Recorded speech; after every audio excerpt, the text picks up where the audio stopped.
নমস্কার বন্ধুরা, আশা করি সকলেই ভালো আছেন। আজকে শুরু করি একটি নতুন ব্লগ দিয়ে। শহরের কোলাহল থেকে দূরে সবুজে ঘেরা এক শান্ত পরিবেশের খোঁজ করছেন? তাহলে আপনাকে স্বাগত জানাই অরণ্য সুন্দরী ঝাড়গ্রামে।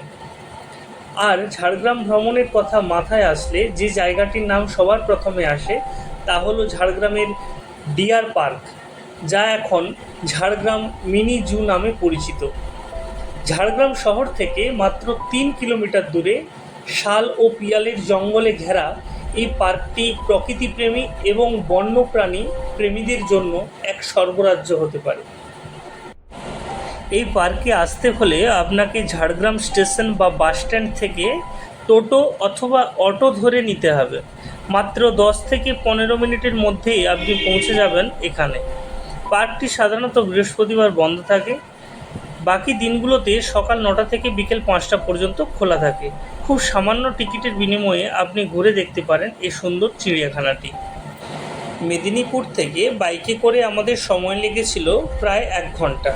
উইকেন্ডের একটা দিন, হাতে একজোড়া চাকা আর সামনের ফাঁকা হাইওয়ে, এর চেয়ে ভালো কম্বিনেশন আর কি হতে পারে?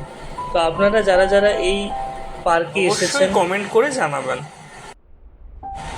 বাইকের ইঞ্জিনটা অফ করে ব্যাগটা হাতে নিতেই যেন একটা অদ্ভুত শান্তি।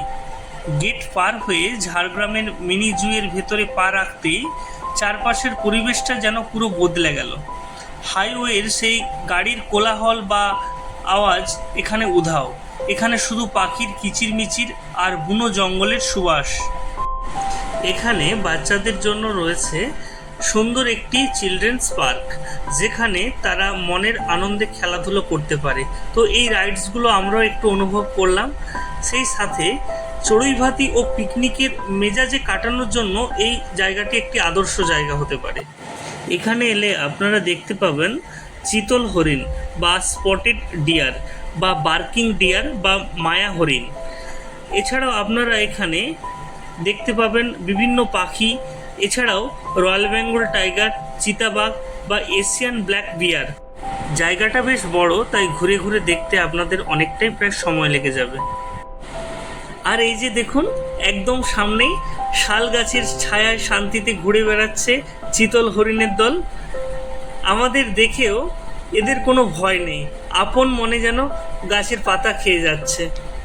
এই যে দেখছেন শান্ত আর লাজুক চোখের সুন্দর হরিণের দল, এইগুলোই হলো আমাদের ভারতের অন্যতম সুন্দর বন্যপ্রাণী, যাকে আমরা চিতল হরিণ বা স্পটেড ডিয়ার বলে থাকি। এদের গায়ে লালচে আর বাদামি চামড়ার উপর সাদা সাদা দাগগুলো আপনারা দেখতে পাচ্ছেন। এরা কিন্তু একা একা থাকতে একদমই পছন্দ করে না। এরা সবসময় ১০ থেকে ৩০টি হরিণের দল বেঁধে ঘোরে। বাঘ হরিণ তো অনেক হলো, কিন্তু জঙ্গলমহলের এই শান্ত পরিবেশে এসে আমার গিন্নির ভেতরের ছোটবেলাটা হঠাৎ করেই যেন জেগে উঠল। পার্কের এক কোণে এই দোলনাটা দেখতে দেখতেই লোভ সামলাতে পারল না, তাকে একটু দোলনায় দুলিয়ে দিতে হলো। সবশেষে আমরা ঝাড়গ্রামে দুপুরে লাঞ্চ সেরে বাড়ির উদ্দেশ্যে রওনা দিলাম।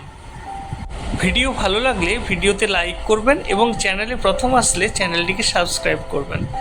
আর আপনাদের এই ভিডিওটি কেমন লেগেছে অবশ্যই কমেন্ট বক্সে জানাবেন। দেখা হচ্ছে পরের ভিডিওতে। টাটা।